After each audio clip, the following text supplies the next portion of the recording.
ગ્રીકનું મહાન નાટક, ગ્રીકનો મહાન રાજા, એના ઉપરથી લખાયેલું નાટક. અને એટલું બધું કોમ્પ્લિકેટેડ રચના છે, એનું કથાનક છે એ એટલું બધું માનવને અચંબામાં નાખનારું તો ખરું જ ખરું, પણ આઘાતમાં નાખનારું છે. સાથે કરુણ એવું હતું ઘૂંટાય કે માણસ ચિત્ત ભ્રમ થઈ જાય, માણસને એવી હાલતમાં મુકાઈ જાય એવું આ નાટક. એના વિશે વાત કરવી છે. એટલે બહુ જ સ્વાભાવિક ઈચ્છા તો એવી કે આપણે રૂબરૂ હોય ક્લાસમાં અને આની વાત થાય તો એ વધારે ઉચિત ગણાય, પણ કમનસીબે હજી એવું શક્ય નથી બનતું. એટલે આમ શરૂ કરવા જાઉં છું. પણ એ શરૂ કરીએ એ પહેલા ગ્રીક રંગભૂમિ ની વાત તાજી કરવી જોઈએ. આમ તો મેં વાત કરી છે, જૂના વિડીયોમાં તો વાત કરી જ કરી, પણ ક્લાસમાં કરી છે. અને આ નાટકના કથાનક વિશે વાત કરેલી છે, એટલે કે તમારા માટે બિલકુલ અજાણ્યું છે એવું નથી. હા, એ ખરું કે તમે એને વાંચ્યું નથી, આત્મસાત નથી કર્યું, એ કારણે કદાચ નવું લાગી શકે છે. તો શરૂ કરીએ આજે. ગ્રીક રંગભૂમિ. ભારતીય રંગભૂમિથી ગ્રીક રંગભૂમિ ઘણી બધી રીતે જુદી પડે છે. ગ્રીક સંસ્કૃતિ જે છે એની પોતાની આગવી લાક્ષણિકતાઓ છે. દેવોનું માળખું, સ્વર્ગ અને નર્કની કલ્પના, જન્મ જન્માંતરની કલ્પના, એ ઘણા અંશે ભારતીય સંસ્કૃતિ અને ગ્રીક વચ્ચે કેટલીક સમાનતા જોવા મળશે. પ્રકૃતિના જે તત્વોને ભારતીયોએ દેવો માન્યા છે એ તત્વોને ગ્રીકોએ પણ જુદા નામે દેવો માન્યા છે.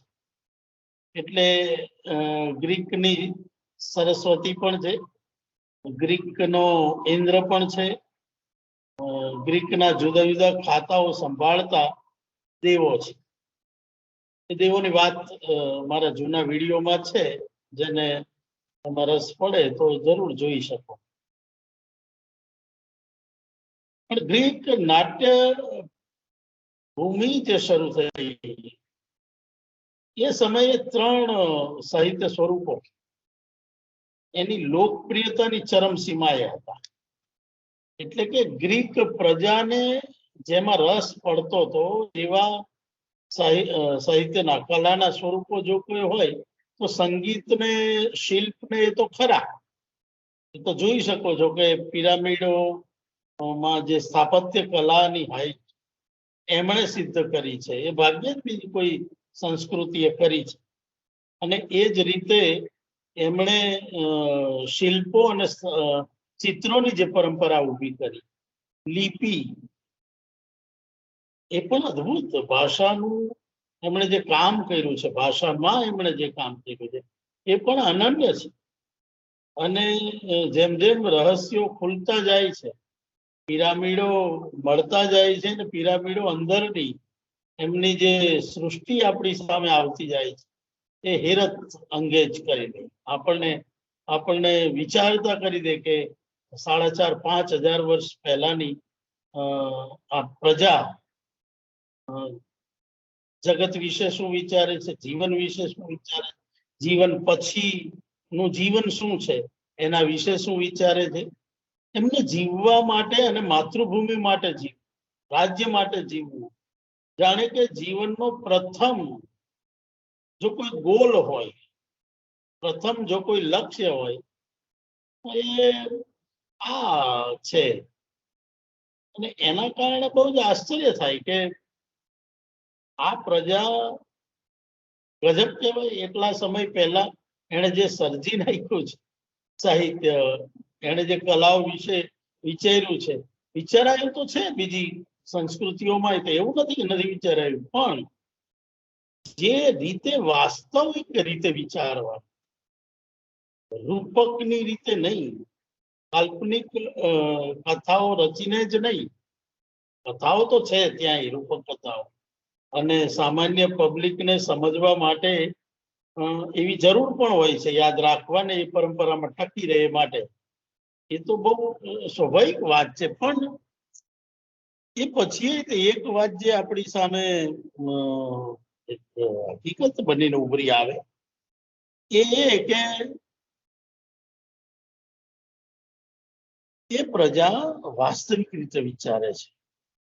એરિસ્ટોટલ, પ્લેટોને આપણે ભણી ગયા છે, ભણીએ છીએ, તો એમાં તમે જુઓ કે એમણે જે વિચારણા કરી છે એમાં ઈશ્વર અને દૈવી તત્વોનો હાથ લીધો છે, સ્વીકાર્યો છે, પણ એટલો નહીં જેટલો એ વાસ્તવિક રીતે વિચારે છે. એમણે કલાના, કથાનકના રૂપાંતર વિશે વાત કરી હોય, કલાકારના મહત્વ વિશે વાત કરી હોય, કલાકારની પ્રતિભા વિશે વાત કરી હોય, તો એમાં કશું એવું તત્વ તો છે જે તમારે સ્વીકાર્યા વિના ચાલે.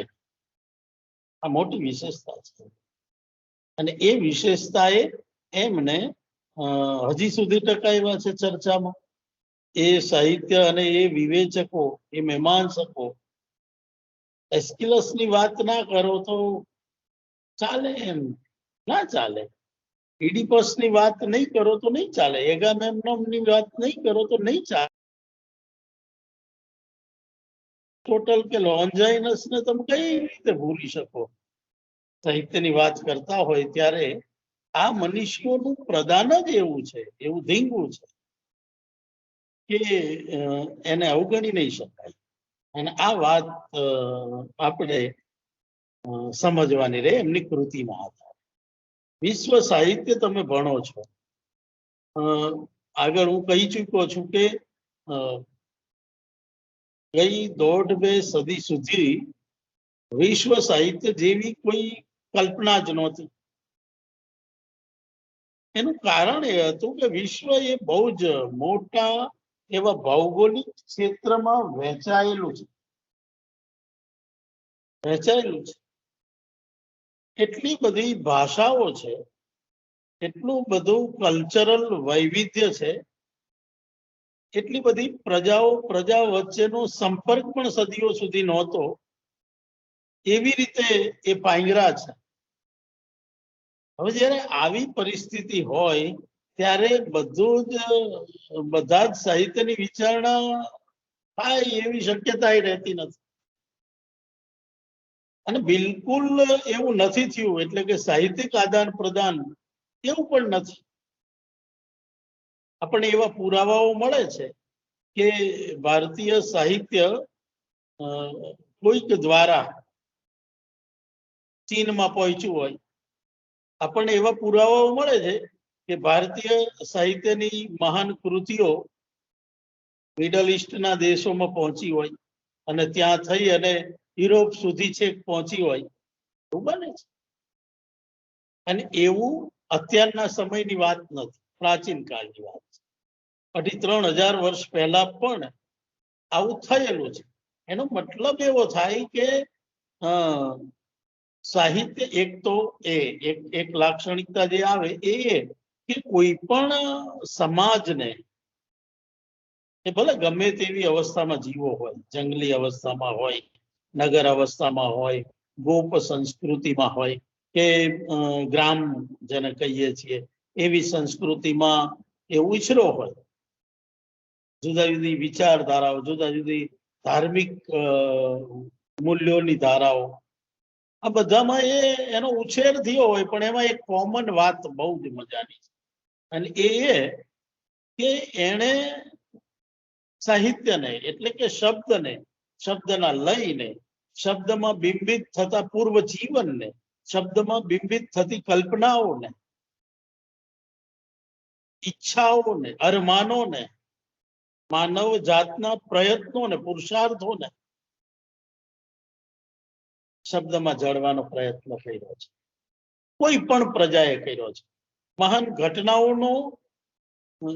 ઘટનાઓને કઈ રીતે ટકાવવી પ્રજામાનસમાં, પછીની પેઢીઓમાં એમાં સાહિત્ય એમને ઉપયોગી બન્યું છે. અને કોઈ પણ પ્રજા એ બિલકુલ જંગલમાં રહેનારી આદિવાસી પ્રજાઓમાં પણ લોકકંઠે સચવાયેલી ઘટનાઓ, લોકકંઠે સચવાયેલા ઇતિહાસની થોડી થોડી ઘટનાઓ, ભલે એમાં એમાં પડળ ચડવાના છે, પ્રભાવના પડળ ચડે, સ્વકીય કે પરકીય બાબતોના પડળ ચડે, એમાં જેને કહેવાય ને કે ઉમેરા કરવાનું વલણ હોવાનું. દરેક જે લોક ગાયક છે એ પોતાના તરફથી કશું ઉમેરતો રહે છે, કેટલું કાઢતો રહે છે ને નહીં ગમતું તો રુચિ અરુચિ એ જુદો એક આખો વિષય બને છે ટેક્સ્ટનો, એ જુદી વાત છે. પણ એક વાત તો આખા વિશ્વમાં જોવા મળી, એ કોમન એ છે કે માનવ જાતે ગમે તે અવસ્થામાં રહેવા છતાંય શબ્દની આંગળી પકડવાનો પ્રયત્ન કર્યો છે. આ એક મોટી વાત છે, આગવી રીતે કર્યો છે. કારણ કે ભાષા એ ઈશ્વર દત્ત નથી, એ તો હવે આપણે જાણી ગયા છે. ઈશ્વરે જો આપી હોત તો વિશ્વમાં આટલી બધી 3000 ઉપર ભાષાઓ ઘડવાનું કોઈ કારણ નહોતું ને. એમ થોડા રંગ રૂપ ભૂગોળે બદલાય આપણા, પણ નાક કાન મોઢું આંખો અને શરીરનું એનાટોમી જે છે, એની અંદરના જે અંગો છે એ તો કોમન છે ને આખી માનવ જાતના. જો ઈશ્વરે એટલે કે કુદરતે જ જો એ કરવું હોત તો ભાષાનું વૈવિધ્ય ના હોત, બધા એક ભાષા બોલતા હોત. અને એ માટે તો આપણે સમૂહમાં રહેવું ના પડે. આ આપણે ભાષા વિજ્ઞાનમાં ભણી ગયા છીએ, એ યાદ કરવાનું. સમૂહમાં રહીએ છીએ એટલે ભાષા આવડે છે ને. આપણે આપણા બાળકને જો તજી દઈએ કોઈ ટાપુ ઉપર જ્યાં કોઈ જ માનવ ના વસતો, ત્યાં જો બાળકને મૂકી દઈશું તો એ ભાષા નથી શીખવાનો, એક પણ ભાષા નહીં શીખે. ભલે તમારી ભાષા જે હોય, પણ તમે તમારા બાળકને જો એ રીતે મૂકશો તો કોઈ ભાષા નહીં શીખે. આ હકીકત એ બતાવે છે કે ભાષા એ ઈશ્વરદત્ત નથી. જો ઈશ્વરદત્ત હોત તો પેલો ટાપુ ઉપર રહેલો બાળક પણ શીખી જાત, જેમ શ્વાસ લેતા શીખી જાય, જેમ કાનથી સાંભળતા શીખી જાય, જેમ એને ટેસ્ટ ના ખ્યાલ આવવા માંડે કે કડવું લાગે તો શું રિએક્શન આવે, મીઠું કેમ ગમે. હા, સ્વાદ છે ને, સ્વાદના પ્રકારો. તો એ જેમ સહજ છે, કુદરતી છે, એમ ભાષા કુદરતી નથી, એ ટોટલી અકુદરતી છે. અને એટલે આપણો મુદ્દો ભાષા વિજ્ઞાન નથી, પણ સમજવા એ માગે છે આપણે કે વિશ્વ સાહિત્યની અવધારણામાં પહેલી વાત આ અંકે કરવા જેવી છે કે વિશ્વભરની કોઈ પણ ભાષાઓ કે બોલીમાં સાહિત્ય લખાતું રહ્યું છે. ગુણવત્તાની વાત નથી, એને ઉચ્ચ છે નીચ છે એની વાત નથી, લખાતું રહ્યું છે કે એસ્કિમો હોય કે મલાયા ટાપુ ઉપર રહેતા માણસો હોય કે પછી કોંગોના આદિવાસીઓ હોય કે આપણા માલદીવ્સમાં રહેતા આદિ લોકો હોય કે પછી પેરિસ જેવા મહાનગરમાં રહેતા, વોશિંગ્ટનમાં જેવા, કોઈ નહીં સાહિત્ય કલા વિના ચાલ્યું નથી. એક તો આ ફેક્ટર વિશ્વ સાહિત્ય ની વિચારણા કરવા માટે તે બહુ જ મહત્વનું પાયાનું ફેક્ટર બને. હવે બીજા તબક્કામાં આવે પણ એમાં વૈવિધ્ય કેટલું છે, તો એમાંથી વિશ્વ સાહિત્ય નામનો ચહેરો કઈ રીતે ઉપસાવવો અને કોને માપદંડ ગણીને ઉપસાવવો, એ પ્રશ્ન આવે ને. ભારતીય જે સાહિત્યની પ્રણાલી છે એ અને ગ્રીક સાહિત્યની પ્રણાલી જુદી છે. તો ચીનના સાહિત્ય અને રશિયન સાહિત્ય એ બંનેમાં કશો ફેર છે. આ વાત વિશ્વ સાહિત્યનો એક નકશો દોરવામાં અવરોધરૂપ બને. પણ એના માટે આપણા વિચારકોએ યુથે ને રવિન્દ્રનાથ ટાગોર ને મેં આગળ નામો બધા લખાવ્યા છે કે એમણે પ્રયત્નો કર્યા. એમણે કેમ એવું કરવું પડ્યું? કેમ એવું કરવું પડ્યું? તો કે 2-3 કારણો હતા. આગળની સદીઓ સુધી જે પરિસ્થિતિ હતી એ પરિસ્થિતિમાં એટલો મોટો બદલાવ આવ્યો છે કે માણસને બહુ જ આસાનીથી મળતો થઈ ગયો છે. અને મળતો કેમ થઈ ગયો? તો કે એ મળવાનું એકમાત્ર કારણ એટલે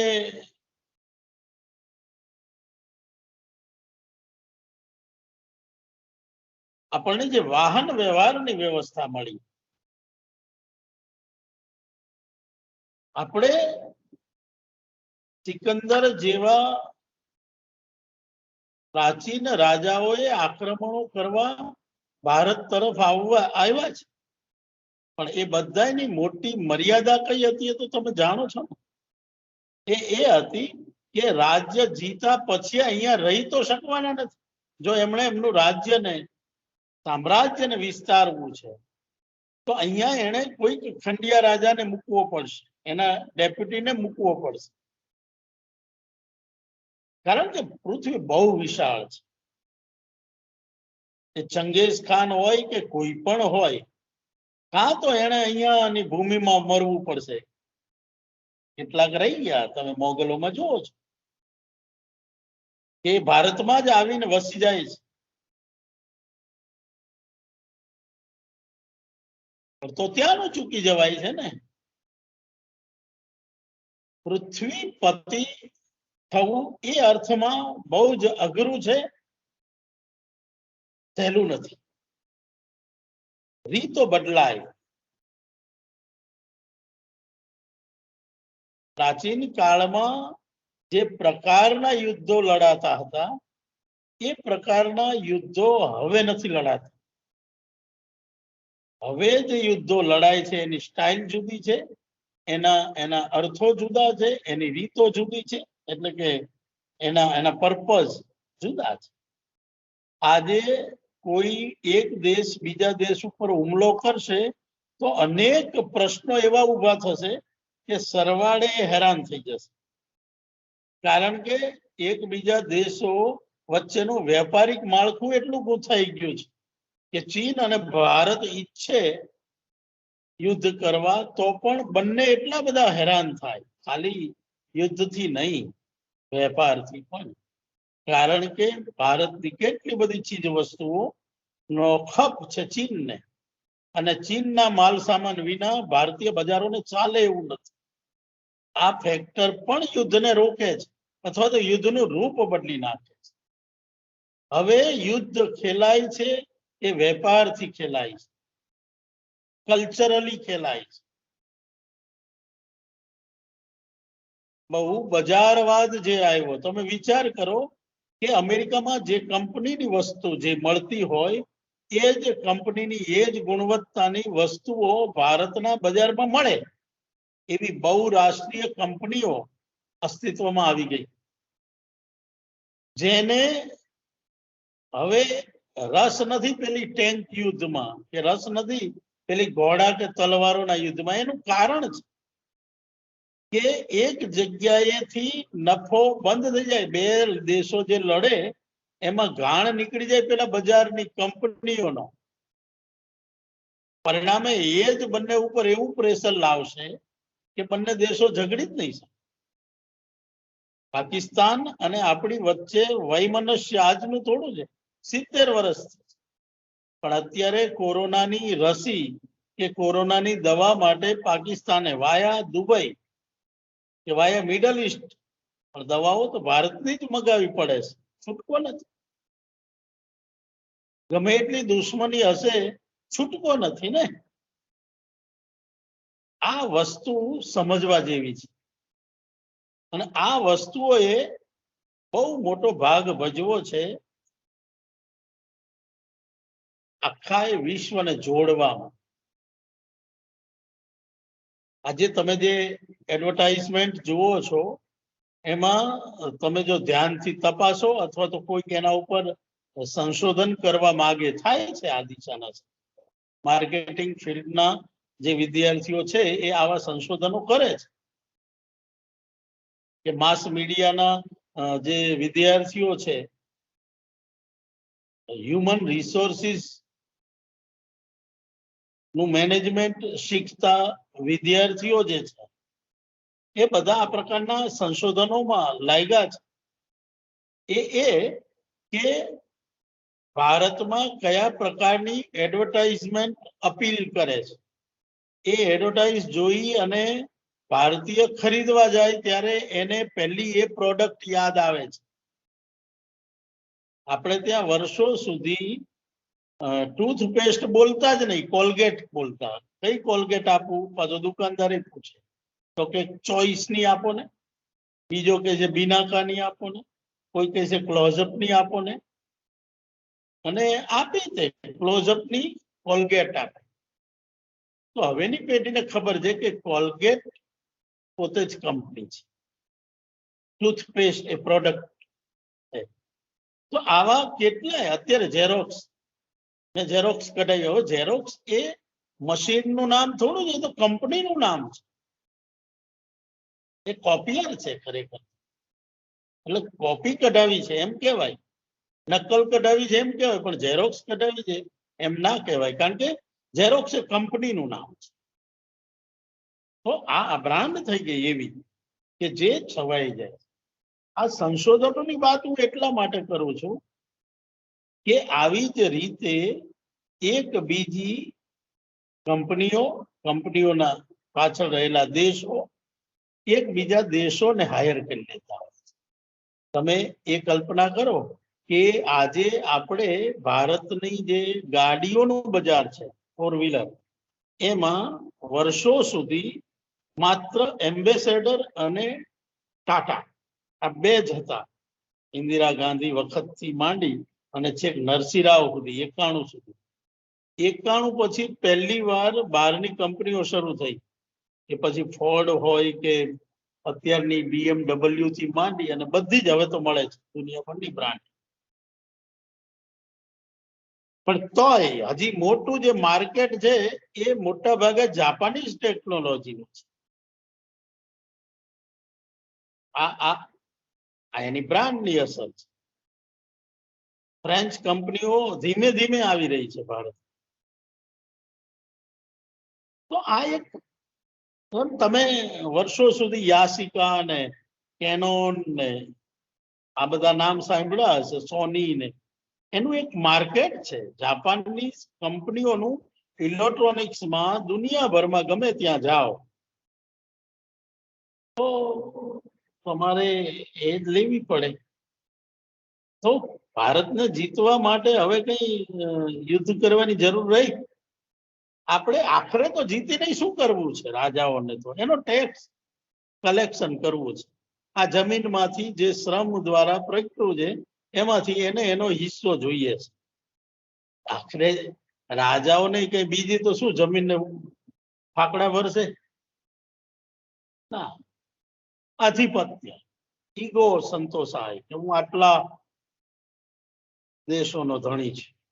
બાકી કઈ ખાવામાં જે 5 રોટલી ખાઈ શકતો એમાં છઠ્ઠી ના થાય.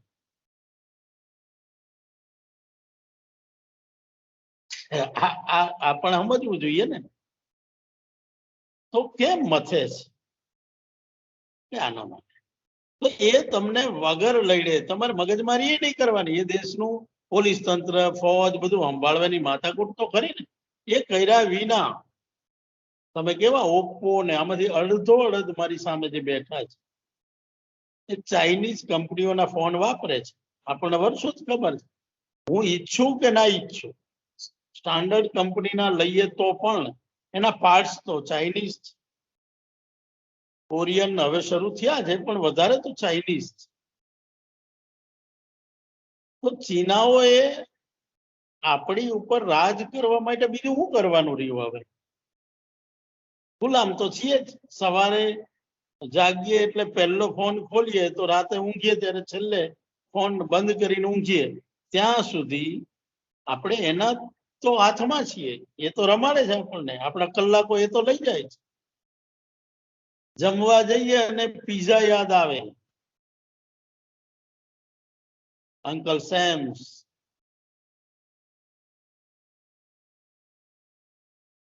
તો કઈ ગુલામી થઈ? તમે બર્થડે ઉજવો એટલે ટિપિકલ સ્ટાઇલ, કેક જ લેવાની, કેક એટલે આમ જ હોય કે તમને 5-6 બ્રાન્ડ આપી દીધી, અરે એમાં ફ્લેવર આપી દીધી છે, લો અને જલસા કરો. તમને ટેવ પાડી દીધી, ભણવા જાઓ એટલે આ રીતે જ ભણવાનું, જન્મો એટલે રસી આટલી મૂકવાની જ, ભણવાનું આ જ રીતે, યુનિફોર્મ આમ પહેરાય, આવા જ હોવા જોઈએ, બર્થડે આમ ઉજવાય, બધા તહેવારો વખતે કાર્ડ આપવા, બધા તહેવારો વખતે ફુગ્ગાઓ બાંધવા, યુનિફોર્માલિટી,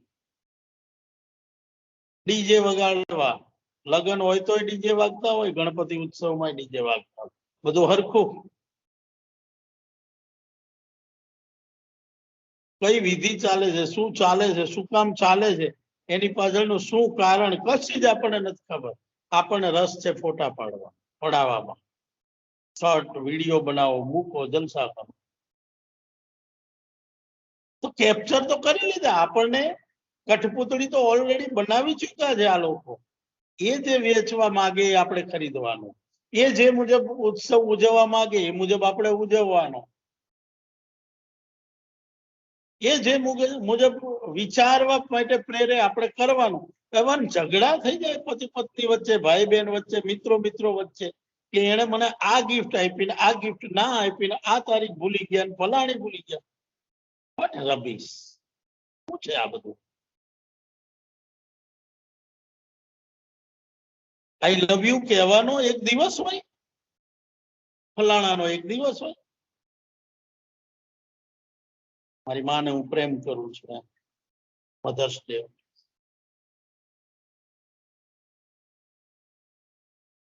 આ કલ્ચરલ આક્રમણ છે.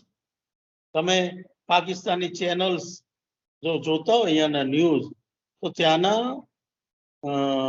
રાજકારણીઓ, ત્યાંના જે મૌલવીઓ હોય કે જે ત્યાંના સમાજના સંરક્ષકો હોય, એમને સૌથી મોટી ચિંતા જો કોઈ હોય ને તો એ છે કે નવી પેઢી ભારતની સિરિયલો, ભારતની ફિલ્મો, ભારતના ટેલિવિઝનથી એટલી પ્રભાવિત છે કે ત્યાં બેન્ડ મૂક્યું, બંધ મૂકી દીધા છે, ચેનલ ના બતાવી શકાય, જેમ આપણે નથી જોઈ શકતા, પણ તોય જેને જોવી છે ઇન્ટરનેટ થ્રુ જોઈ જ શકે છે. હવે તો તમે ક્યાં ક્યાં લોક મારશો? તો એ પાકિસ્તાન માટે મોટી ફરિયાદ છે કે ભારતીય હોલીવુડ અને હવે તો દક્ષિણનું હોલીવુડ કે જે કહેતા હોય, એનો પ્રભાવ પાકિસ્તાન ઉપર એટલો પડી રહ્યો છે કે અહીંયાના છોકરાઓ છોકરીઓના ડ્રેસમાં, બોલવામાં, હલવા ચાલવામાં, વિધિઓમાં પણ કેટલીક વાર ઘૂસી જાય કલ્ચરલ. મિડલ ઇસ્ટના દેશોમાં જુઓ, સાઉદી અરેબિયા હોય કે બીજા જે કઈ છે જ્યાં આપણા ભારતીયો બહુ જ વસે, આબુધાબી કે કઝાકિસ્તાન હોય, અફઘાનિસ્તાન હોય, રશિયામાંથી જે છૂટા પડેલા નાના નાના મધ્ય એશિયાના જે દેશો છે, એમાં ભારતીય ફિલ્મોનો, ભારતીય કલ્ચરનો પગ પેસારો થઈ ગયો છે. આપણા માટે ગૌરવની વાત છે, એમ થાય કે વાવ, આપણે વિકસી રહ્યા છે. પણ ત્યાંના જે ચિંતકો હોય, ત્યાંનું જે માળખું ઘડનારા સમાજ સેવીઓ હોય, એમના માટે ચિંતાનો વિષય છે. આ પણ વિચારવું પડે, બે પક્ષે છે. આ આખી વાત એટલા માટે કરું છું કે વિશ્વ સાહિત્ય રચાવાની આ જે આખી એક ભૂમિકા થઈ ને, એક કોમ્યુનિકેશન વધ્યું પ્રજા વચ્ચેનો, દેશ વચ્ચેનું, કલ્ચર વચ્ચેનો, સાહિત્ય વચ્ચેનો, એને આપણને આ દિશામાં વિચારતા કર્યા. અને એમાંથી બે બહુ જ મોટી ધારાઓ ઉપસી આવી. આજે એની વાત કરીશ. એ ધારાઓ એટલે એક તો આપણે કોઈ પણ વસ્તુમાં છે ને સતત તુલના થાય. આપણે ઈચ્છા હોય કે ના હોય, આપણે શું કરીએ એ મહત્વનું રહેતું જ નથી. બસ એ થઈ જાય. એટલે આપણને કોઈ પણ વસ્તુને તમે જો વિચાર કરશો ને તો ખ્યાલ આવશે કે કોઈ પણ વસ્તુ આપણે ખરીદવા જઈએ, કોઈ પણ વસ્તુ ખાઈએ, આપણા મગજમાં છે ને કોઈ પણ નિર્ણય તુલનાથી આવે. આ સારું છે, આ આના કરતા સારું છે, આ આના કરતા વધારે સારું છે, આ એના કરતા વધારે ખરાબ છે. તુલના, બેલેન્સ. પછી એના તો કેટલાય પ્રકારો છે, એમાં ઝીણી ઝીણી બાબતો ઇન્વોલ્વ થતી જાય, એ વાત અલગ છે. આપણે એને અત્યારે નથી સમજવું, પણ આ વસ્તુ ચાલુ થઈ જ જાય, આપોઆપ થઈ જાય. પેલો જે યુએન સાંગ કરીને આવેલો 6ઠી સદીમાં પૂર્વેની, તમે વિચારો જયારે નાલંદા તક્ષશિલા હતી ત્યારની વાત છે. તો એ ટાઈમે યુએન સાંગના મગજમાં કમ્પેર ચાલતી હશે કે નહીં ચાલતી હોય? સ્વાભાવિક ચાલે. એ જે માર્ગે આવેલો ઉત્તરથી પ્રવેશ કર્યો હતો અને નેપાળ પાસેથી એ ચીનમાં પાછો તિબેટ થઈ, અને ત્યારે તિબેટ એ ચીનનો ભાગ નહોતો, સ્વતંત્ર ભાગ. એમાં થઈ અને એ ગયેલો અને ગાડાઓ ભરીને લખાણો લઈ ગયેલો અહીંથી, કેટલાય ગ્રંથો લઈ ગયેલો, અને બહુ જ નિરાતે પ્રવાસ કર્યો છે ભારતનો. ગુજરાતમાં આવે, વલભીમાં જાય, એ આખા ગુજરાતના મહત્વના પ્રદેશો વિશે પણ એની પાસેથી નોંધ મળે. અને દેવોની મોરીમાં જે બૌદ્ધ હતો સંપ્રદાય, એ સમયે બૌદ્ધ સંપ્રદાય ની ચડતી કળા હતી. તો એના મનમાં સતત કમ્પેર ચાલે છે ને, તુલના ચાલે.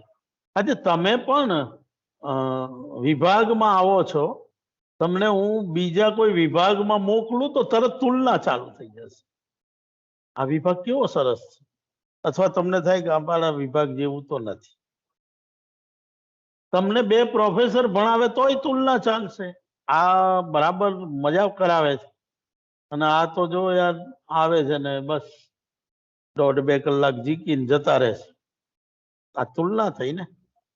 તો જ્યારે પ્રજા એકબીજાના સંપર્કમાં આવી, પ્રજા બીજાના ની નિકટ આવી, એક પ્રજા બીજા પ્રજાના રાજ્યમાં ઘૂસી ગઈ, વેપાર કરવા હોય કે યુદ્ધ કરીને જીતી લેવા માટે હોય કે કોઈ પણ ઉદ્દેશ હોય, થાણા નાખ્યા, કોલોનીઝ બનાવી. અંગ્રેજો અને ફ્રેન્ચોએ તો કેટલી બધી કોલોની બનાવી, વલંદાઓ.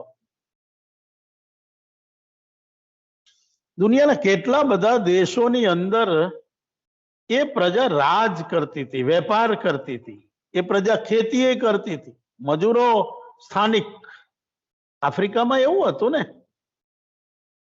આફ્રિકામાં જ્યારે ગાંધીજી જાય છે, તમે એ કૃતિ ભણી ગયા છો, તો ત્યાં તમે જોયું કે ત્યાંના જે બધા રજવાડાઓ છે, રાજ્યો છે, તો અંગ્રેજો ફ્રેન્ચો એને એમણે હસ્તગત કરી લીધા છે ને.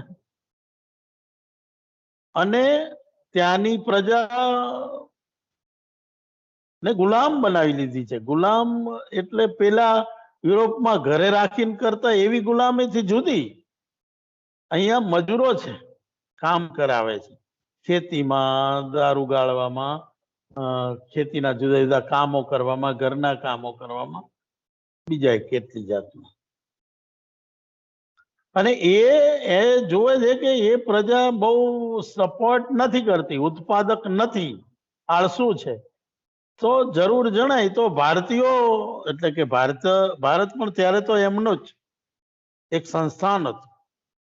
તો ત્યાં એ બંને વચ્ચે કોન્ટ્રાક્ટ થાય, અને કોન્ટ્રાક્ટ કોના થાય? ભારતીય મજૂરોના.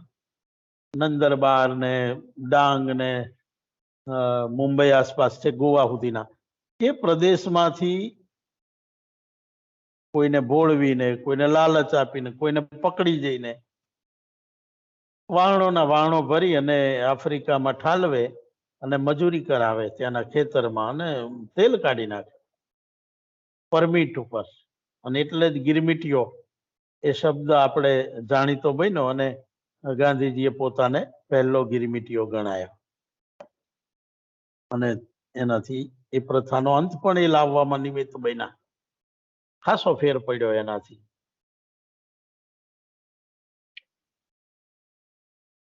એ શેના જ થયું એવું?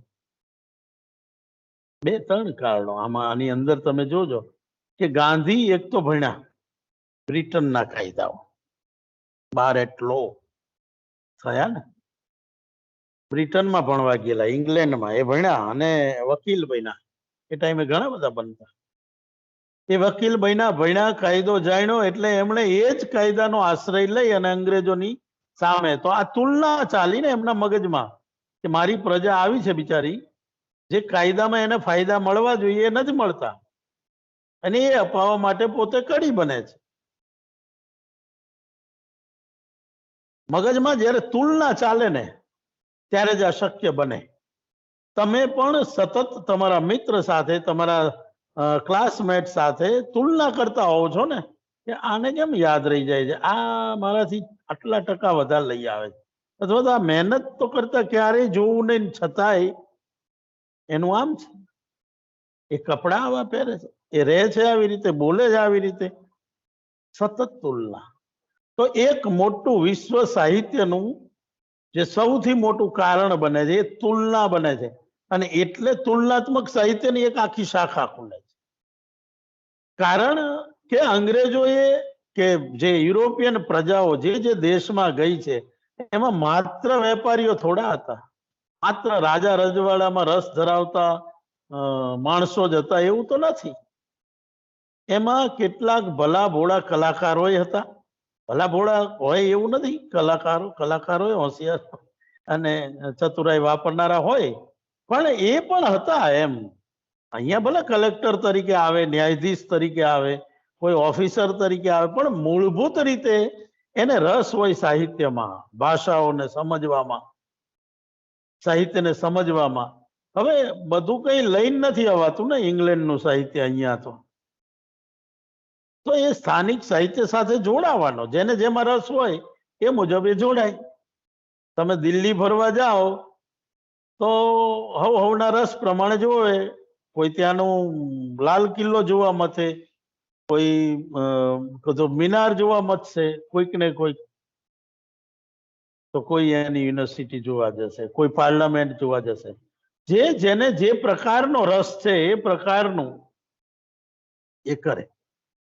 તો એમ આ યુરોપિયન અંગ્રેજોમાં કેટલાય એવા જે હતા જેમને કલાઓમાં રસ હતો, એમણે ભારતીય સંસ્કૃત પણ શીખ્યા, અથવા ના શીખી શક્યા તો એમણે અહીંના સંસ્કૃત વિદ્વાનોને અંગ્રેજી શીખવું. યુનિવર્સિટીઓમાં જો અંગ્રેજી, આજે ગોવર્ધનરામ મણિલાલ કેટલા મોટા સંસ્કૃતના પંડિત, પણ એટલા જ સમર્થ પંડિત કહેવાય એવા એ અંગ્રેજી ના હતા. અને એમનું અંગ્રેજી બ્રિટિશરોનું, જૂની બ્રિટિશરો. આ બધાનું અંગ્રેજી એટલે સામાન્ય લેવલનું નથી. તો આદાન પ્રદાન શરૂ થયું. આમાંથી બીજી પ્રવૃત્તિ જન્મી આવી, એ અનુવાદની પ્રવૃત્તિ. એક તુલના અને અનુવાદ. પણ અનુવાદ વિના તુલના ના થાય. એક ભાષા અને બીજી ભાષા વચ્ચે જ્યારે કડી ના બને, કોઈ કૃતિ ટ્રાન્સફર ના થાય, ત્યાં સુધી તુલના કરવી શક્ય ના બને. એટલે પહેલું તો જે કામ શરૂ થાય છે અનુવાદનું થાય છે.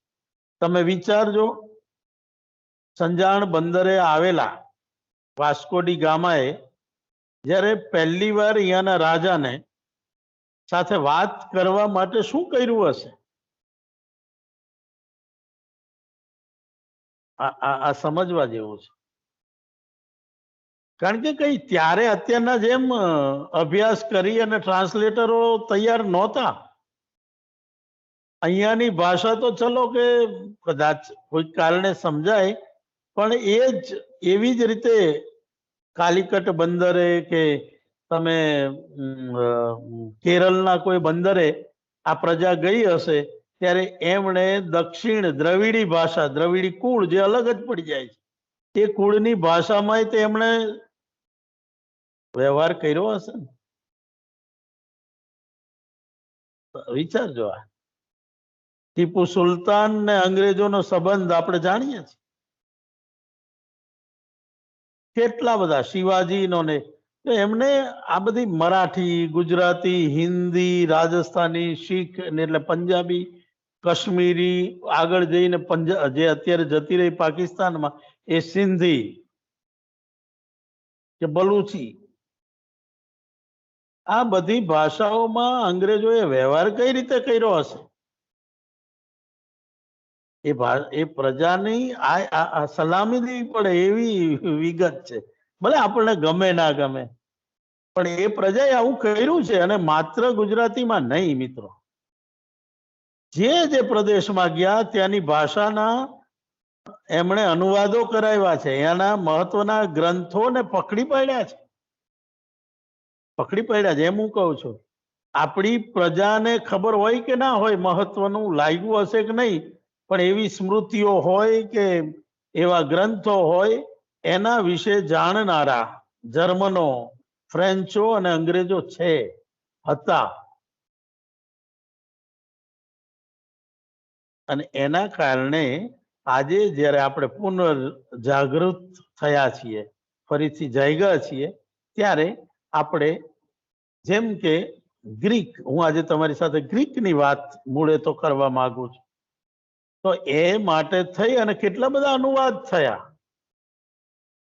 અહીંયાની 3-4 હજાર વર્ષ પહેલાની કૃતિઓ આજે ગુજરાતીમાં મળે, પ્રયત્નો ચાલુ જ રહે.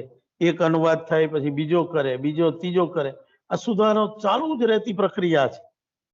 અને એના કથાનકોની કેટલી બધી અસર આપણા કવિઓ ઉપર પડી, જુદા જુદા સ્વરૂપો આવ્યા આપણા ઉપર, કવિઓએ વિચારવાની પેટર્ન બદલી નાખી.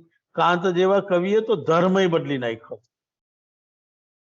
કેટલું બધું વાંચ્યું હશે ખ્રિસ્તી ધર્મનું, અને એટલું જે સંસ્કૃતનું પંડિત હતા, ફિલોસોફીના એ માણસ હતા, તર્કશાસ્ત્ર ભણેલા, તત્વજ્ઞાન ને તર્કશાસ્ત્રનો એમનો વિષય. તો એવા કાંત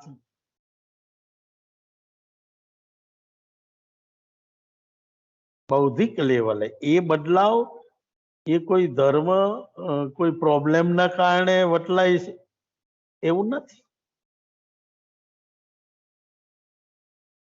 એમને પ્રશ્નો જે મનમાં ઉઠ્યા છે, જે અનુભવો છે, એ અને જે વિચારધારા છે એમાં સેટ નથી થતા પરિણામે.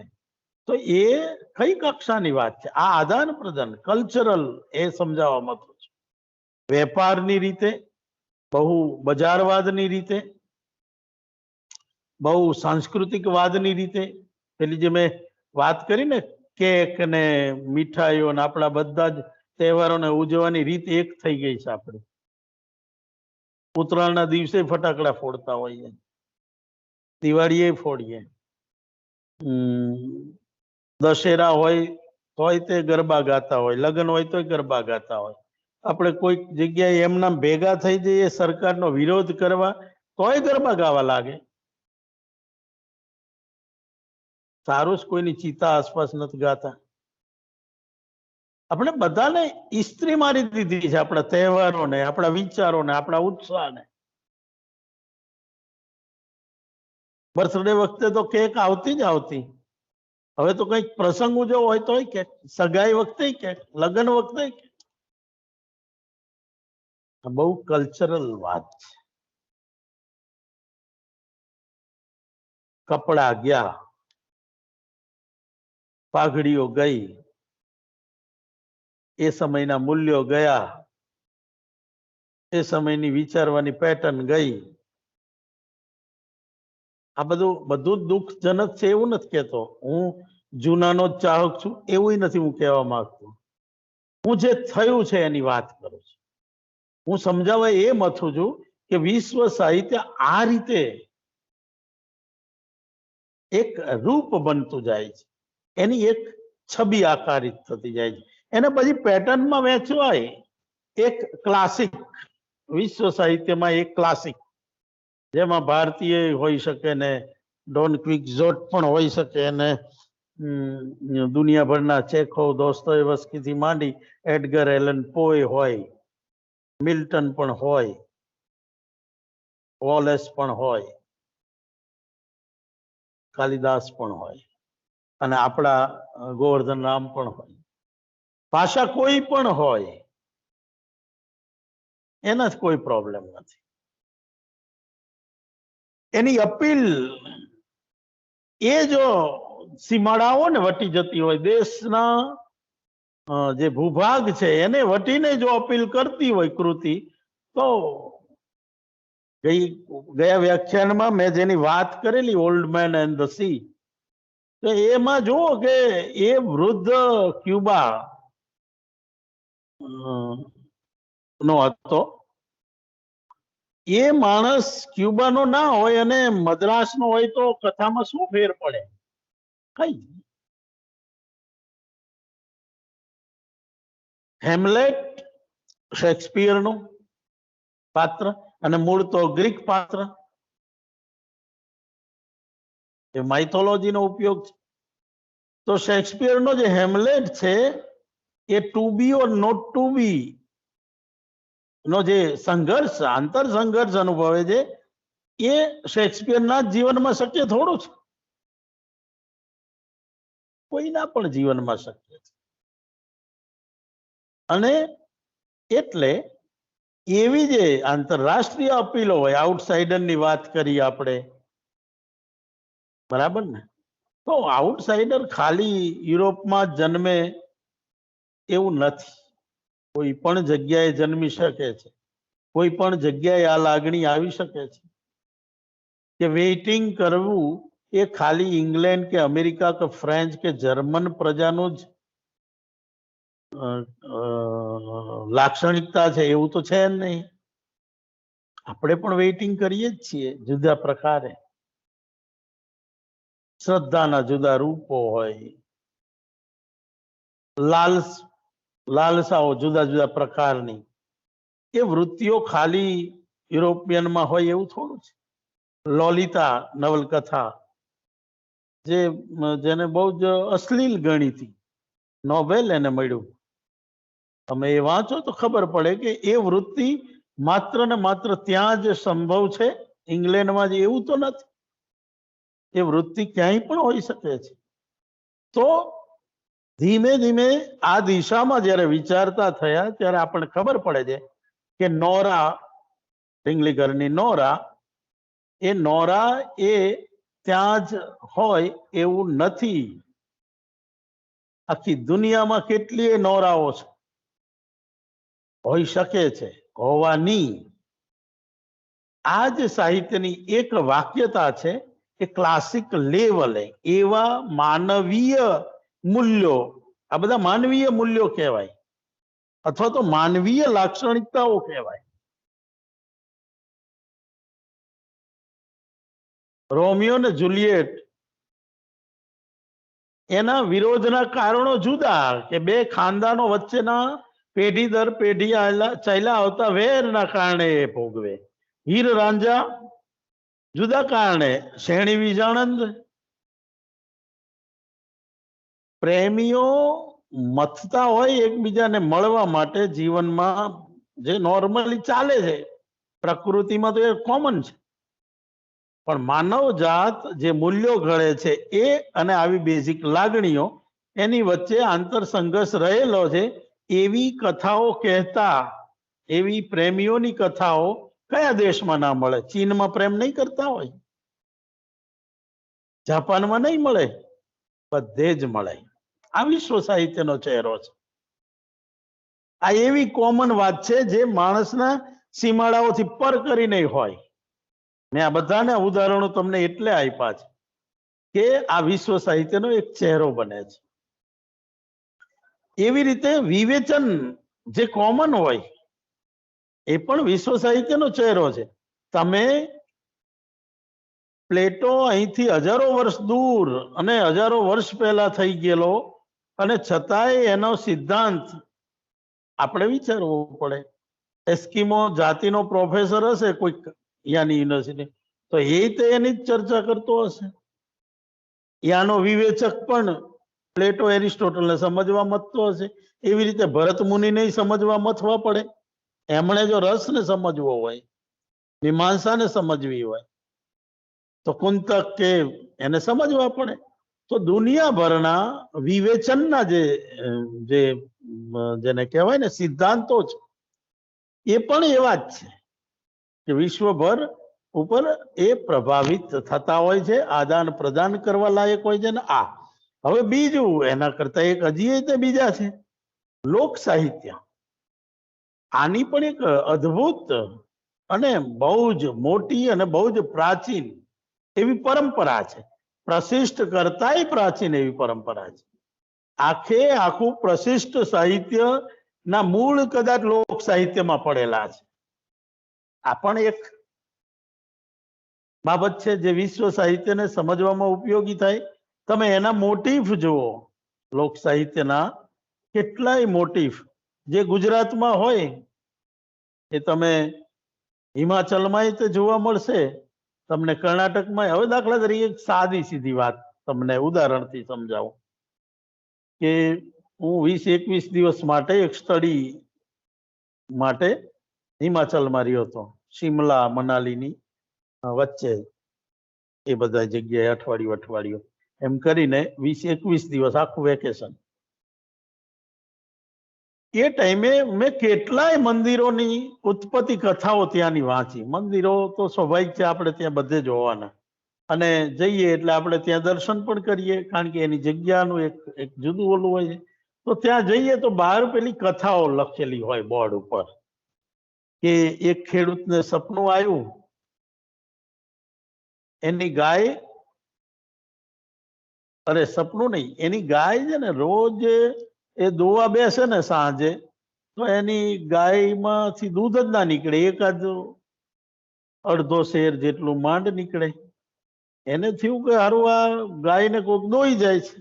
એને એના ગોવાળ જે મોકલતા એને પૂછ્યું કે આ ગાય દૂધ નથી આપતી અચાનક, રોજ જે ખાલી હોય છે, આવું કેમ? ગોવાળ કે દૂધ તો કાયમ હોય જ છે, અહીંયા તો કોઈ દી મારી નજરમાંથી છટકે નહીં, અને મારી નજર પછી તો 5-10 મિનિટમાં તમારા ઘરે પહોંચી જાય છે. તો કે એવું ના હોય. પછી એ બંને નક્કી કર્યું. આ માલિકે એને વિશ્વાસ નહોતો પેલા ગોવાળ ઉપર, એટલે એને થયું કે એને કીધા વિના હું ધ્યાન રાખ કે ગાય શું કરે છે. અને એ ગાય ને જે ચરવા જાય સીમમાં, તો એની પાછળ પાછળ આ જાય, પણ દૂર રહે, ગોવાળની નજર ના પડે ને ઓલી ગાયની, અને હંત એને જોયા કરે. તો બધું આખો દિવસ સારો ગયો. પછી ગાય પાછી વળવા ગઈ, ગાયો બધી,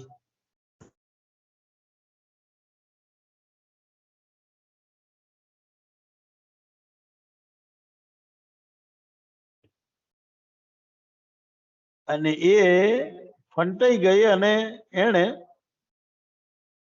એક ઝાડ નીચે જઈ અને ઉભા રહી, અને સીધું જ એના આંચળમાંથી દૂધ નીકળવા માંડ્યું જમીન ઉપર.